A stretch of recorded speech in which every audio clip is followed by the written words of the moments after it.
बिस्मिल्लाहिर्रहमानिर्रहीम। अस्सलाम वालेकुम जी। आज की इस वीडियो में हम लोग बात करेंगे कि रूटीन किस तरह हम लोगों ने बनानी है PMA 149 के लिए। तो सबसे पहले तो ये बात मैं कहना चाहता हूँ कि जो भी रूटीन बंदे चाहते हैं, या काफ़ी लोगों ने कहा है कि आप रूटीन के हवाले से थोड़ी सी गाइडेंस दे दें। तो सबसे पहले यार ये कहना चाहता हूँ कि रूटीन पे डिपेंड करता है आपके पास कितने दिन बाकी हैं। अगर आपके पास 1 से 2 महीने हैं तो दिन के आपने कम से कम 1 घंटा देना है। 1 घंटा जो है आपका बहुत है दिन का। 1 घंटा भी अगर आप दिन में देते हैं तो इजीली आप नवंबर दिसंबर तक अगर टेस्ट आपका आता है तो आप स्टार्ट कर लें, कोई इशू वाली बात नहीं है इसमें। बहुत है, इनफ है 1 घंटा भी। और दूसरी बात ये करनी है कि सीक्वेंस मैटर करती है। सीक्वेंस इस तरह मैटर करती है कि आपने अगर आप पहले एकेडमिक कर रहे हैं, फिर वर्बल कर रहे हैं, फिर एकेडमिक कर रहे हैं, फिर नॉन वर्बल कर रहे हैं, तो इस तरह बहुत फजूल हो जाएगा, फ़ायदा नहीं है, सब कुछ आगे पीछे हो जाएगा और आपको समझ भी नहीं आएगा कि आपने किस तरह से करना है। तो सीक्वेंस तो मेरे हिसाब से जो सीक्वेंस होनी चाहिए सबसे पहले नॉन वर्बल होनी चाहिए।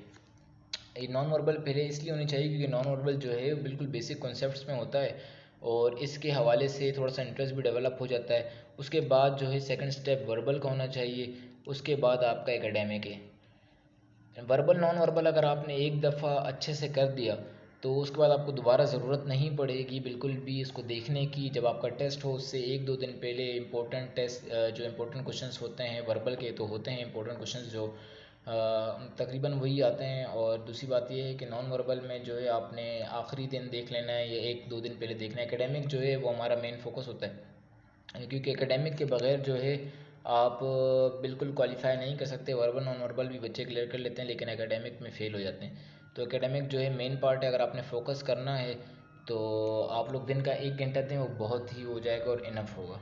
ठीक है जी। और इसके बाद जो है हम लोग बात करते हैं इस हवाले से कि फ़िज़िकल में क्या होता है, फ़िज़िकल का क्या प्रोसीजर होता है और फिज़िकल में क्या क्या चीज़ें वो आपसे करवाते हैं। तो सबसे पहले तो ये कहना चाहता हूँ जिस दिन आपका इनिशियल क्लियर हो जाएगा, मे बी पॉसिबल कि जो फ़िज़िकल होता है वो 2 हिस्सों में डिवाइड होता है। जो उसका पार्ट 1 होता है उसको कहते हैं रनिंग। रनिंग जो है वो मैटर करती है। रनिंग में पहले मौका दिया जाता था, चांस दिया जाता था, लेकिन अब बिल्कुल भी कोई किसी किस्म का चांस नहीं है। रनिंग होती है 1.6 किलोमीटर, जो आपके 1600 किलोमीटर बनते हैं और या फिर 1 माइल बनता है। ठीक है। और इसके लिए जो मैक्सिमम टाइम जो होता है वो होता है 8 मिनट। अब बच्चे ये सोचते हैं कि यार 8 मिनट में तो हम भाग ही जाएंगे, तो ऐसा बिल्कुल भी नहीं है। 8 मिनट में अगर जिसकी प्रैक्टिस है वो भाग सकता है, बाकी जो स्मोकिंग वगैरह करते हैं और किसी किस्म का कोई नशा करते हैं तो बिल्कुल ना करें, छोड़ दें। और वैसे अच्छी बात भी नहीं है नशा करना। और दूसरी बात ये है कि इसमें पॉइंट्स डिवाइड होते हैं। अगर आप 6 मिनट के अंदर पहुंचते हैं तो आपको 3 पॉइंट्स मिलते हैं, 7 मिनट में पहुंचते हैं आपको 2 पॉइंट्स मिलते हैं, अगर आप 8 मिनट में पहुंचते हैं आपको 1 पॉइंट मिलता है। और ये भी जो है सारे पॉइंट्स जो हैं कैलकुलेट होते हैं एंड तक। जो आपकी एसएसबी के बाद जो मेरिट लिस्ट बनती है सारे पॉइंट्स वहाँ पर काउंट होते हैं। तो कोशिश करें कि 7 मिनट में पहुँच जाएँ। तकरीबन एवरेज अगर लगाएं तो 7 मिनट में आप इजीली पहुँच सकते हैं। और इसका तरीका ये होता है कि शुरू में एक एवरेज स्पीड में भागना है। बहुत से बच्चे होते हैं जो स्पीड के चक्कर में पीछे रह जाते हैं। तो आपने स्पीड नहीं, किसी से रेस नहीं है आपकी, आपने बस रनिंग क्लियर करनी है आर्मी वालों के लिए। किसी दोस्त को या किसी लड़के के नज़र में नहीं भागना है तेज़। तो बिल्कुल एवरेज स्पीड में आप लोगों ने चलना है। और एंड में जो आखिरी के 200 मीटर होते हैं वो बता भी देते हैं, साथ साथ उनकी बाइक्स वगैरह भी और उनकी एम्बुलेंस भी चल रही होती है, तो फिर आपको आसानी होती है। सारी गाइडेंस आपको दे देंगे कितना टाइम बाकी है और सारे उनके पास स्पीकर वगैरह होते हैं, अनाउंसमेंट वगैरह भी चल रही होती है। दूसरी तरफ आते हैं, दूसरे में अगर आपकी रनिंग क्लियर हो जाती है, अक्सर होता है कि इनिशियल टेस्ट के फ़ौरन बाद जो इनिशियल फ़िज़िकल है वो हो जाता है, कभी रनिंग के बाद होता है। तो जो इनिशियल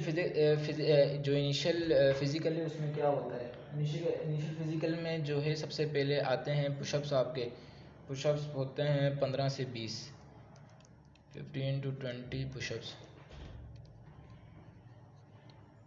15 to 20 पुशअप्स होते हैं।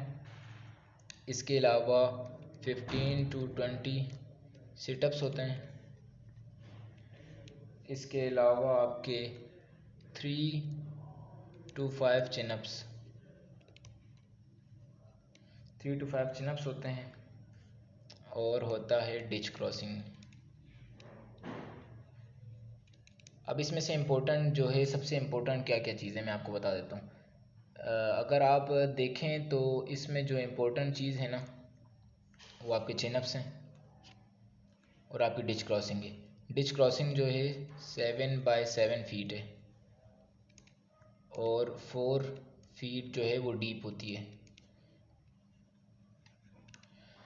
अब जो आपके पुशअप्स हैं और जो आपके सिटअप्स हैं, ये सारे बच्चे एक साथ करते हैं, 20-20 का ग्रुप होता है। तो अगर आप 12-13 भी लगाते हैं तो फिर मतलब हो जाता है। सिटअप्स और पुशअप्स में ये होता है कि चल जाता है, कुछ ना कुछ काम हो जाता है। लेकिन जो चिनअप्स हैं, आप चिनअप्स लगाते हैं, ये आपको कंपलसरी लगाने हैं, कंपलसरी प्रैक्टिस करनी है, इसकी भी कंपलसरी प्रैक्टिस करनी है, इसकी भी कंपलसरी। कुछ भी पॉसिबल नहीं है। वहाँ जो मेजर होते हैं या कैप्टन जो भी आपका टेस्ट लेंगे, उन पे डिपेंड करता है। वो हर बंदे को अलग अलग करके बुलाएं। बेशक जो वो आपके पुशअप्स या सिटअप्स हों, या हो सकता है एक साथ हों। अगर एक साथ हों तो आप लोगों का फ़ायदा हो जाता है। काफ़ी सारे बच्चे एक साथ करते हैं तो आपको पता है बीच में एक आध बच्चा एक दो कम भी लगा लेता है। जो चिनअप्स होता है वो आपके सामने खड़े होके लगाए जाएंगे। आपके सामने मेजर साहब या कैप्टन साहब जो उस कुर्सी पे बैठे हुए होंगे वो देख रहे होते हैं।